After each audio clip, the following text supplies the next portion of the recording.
Sempat ada satu mobil yang ngikutin kita dari belakang. Suara itu terus ngikutin kami. Terasa lama banget dah. Alhamdulillah, hutan panjang ini udah lewat. Gue berusaha nenangin diri tuh, sambil pejamin mata. Saat itulah suami gue ngaku.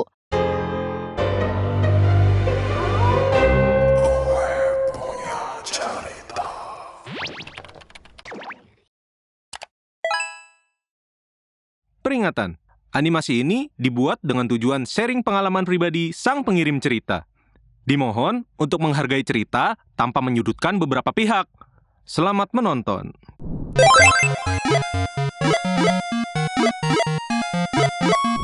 Niat jalan-jalan dan sampai tujuan dengan selamat, berujung ada aja hambatannya. Dan kali ini, gue pernah ngalamin kejadian horor pas gue lagi perjalanan lintas pulau untuk pertama kalinya sama suami dan anak gue. Kenalin, gue Nina. Dan suami gue Vero. Kita punya bayi yang masih berusia 9 bulan, namanya Nizar. Perjalanan ini terjadi pada 20 Desember 2025. Iya, masih anget-angetnya guys. Tanggal ini nggak pernah gue lupain, dan jadi hari yang membekas dalam hidup gue. Gue kasih sedikit info tentang keluarga kecil gue ya guys. FYI, laki gue Vero ini kerja sebagai penjual kopi keliling pakai sepeda listrik. Bukan usaha pribadi, dia masih kerja sama orang lain. Sementara gue adalah seorang ibu rumah tangga. Kita dari Makassar, Sulawesi Selatan, mau nyebrang menuju Unaha, Sulawesi Tenggara. Kita berniat untuk tinggal sementara di rumah kakak gue yang berdagang di sana. Katanya, peluang usaha di daerah itu cukup menjanjikan. Ditambah lagi, saudara kembar gue juga tinggal di wilayah tersebut. Jadi biar pada ngumpul gitu. Awalnya, kami berencana berangkat melalui Pelabuhan Bajo dengan estimasi perjalanan darat sekitar 4-5 jam. Tapi kembaran gue nyaranin supaya kita melewati Pelabuhan Siwa aja katanya. Meski perjalanan darat lamanya sekitar 6-7 jam, tapi waktu penyeberangan laut jauh lebih singkat, cuma sekitar 4 jam. Di Pelabuhan Siwa juga tersedia 3 jadwal keberangkatan kapal pada pukul 9, 12, dan 2 siang. Setelah berdiskusi sama suami dan dapat persetujuannya, akhirnya kami memilih jalur Pelabuhan Siwa. Kita meninggalkan rumah sekitar pukul 7 pagi. Sebelum berangkat, gue sama suami pamitan sama mertua serta keluarganya suami. Sepanjang perjalanan menuju Siwa, suasana terasa menyenangkan. Hujan gerimis sempat turun di beberapa titik, tapi nggak mengurangi rasa bahagia kami. Anak kami pun tenang dan dia tidur di pelukan gue. Tibalah kami di Pelabuhan Siwa pukul 13.45. Rasanya lega di dada, karena kita masih sempat ngejar kapal terakhir yang berangkatnya pukul 14.00. Setelah naik kapal, kita istirahat. Kami kebangun dan waktu menunjukkan pukul 5 sore. Berhubung sejam lagi kapal bersandar, jadilah kami naik ke dek penumpang untuk menikmati pemandangan laut dan kami foto bertiga di dek itu. Nggak terasa, tibalah saatnya kapal gue bersandar di Pelabuhan Tobaku. Gue langsung segera ngehubungin adik gue yang rencananya akan jemput kami. Tapi dia bilang, dia masih jualan, jadi belum bisa ditinggal. Dia nyaranin kami buat nunggu atau ngikutin petunjuk ke arah rumah dia. Dan di saat itulah gue terkejut. Ternyata perjalanan dari Tobaku menuju Unaha ternyata jauh banget. Sekitar 5-6 jam melalui perjalanan darat. Hati gue campur aduk di situ. Rasa lelah, kesal, kecewa, bercampur jadi satu. Gue sempat marahin adek gue dan minta kita ketemu di tengah-tengah, yaitu di Kolaka. Sepanjang jalan gue ngedumel, tapi untungnya suami gue nenangin dan bilang, "Ya mau gimana lagi, kita jalani aja ya." Kami pun berangkat, bermodal nekat dan Google Maps aja. Pada awal perjalanan, semuanya masih terasa aman. Jalanan masih bisa dilalui dengan normal. Hingga akhirnya, kami memasuki kawasan hutan. Disitulah cerita horor dimulai. Gue nggak berhenti memanjatkan doa dalam hati. Suami gue tetap fokus mengendarai motor. Hutan pertama kami lewati dengan selamat.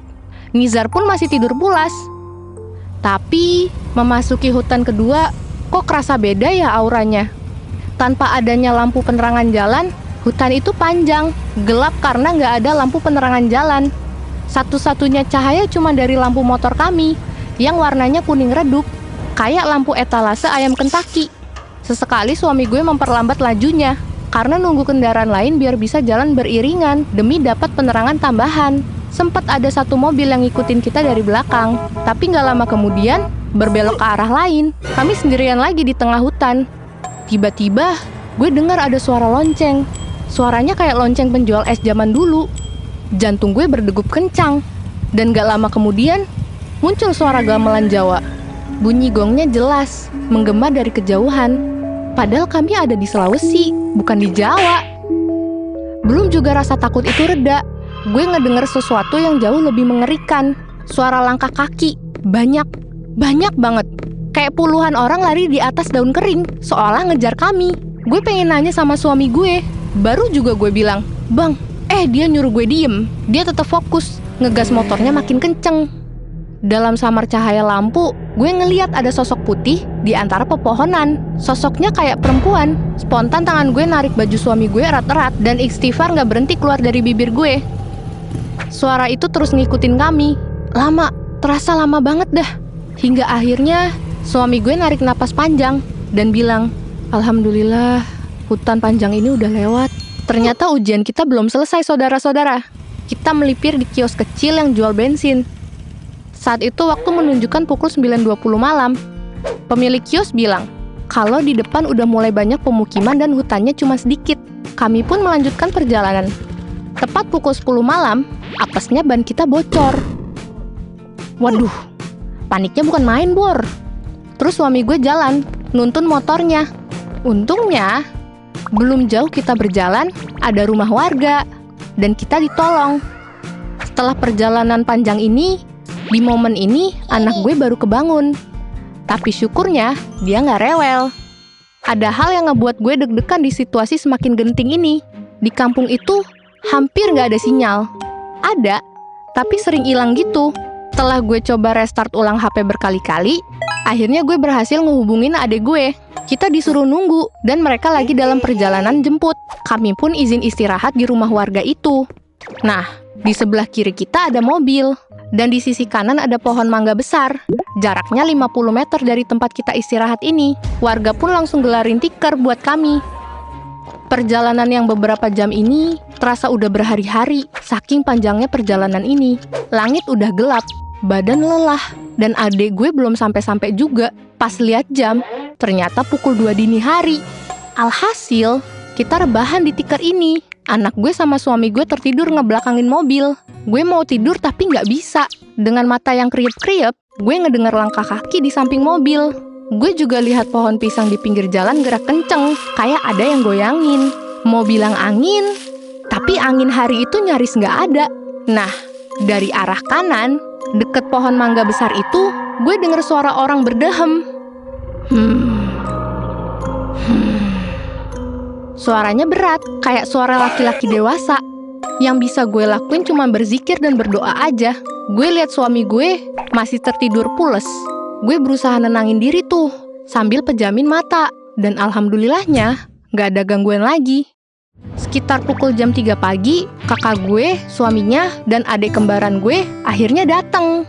Motor kami dinaikin ke atas mobil, dan kami melanjutkan perjalanan. Pukul 8 pagi, kami tiba di rumahnya dengan selamat. Abis itu, kita istirahat.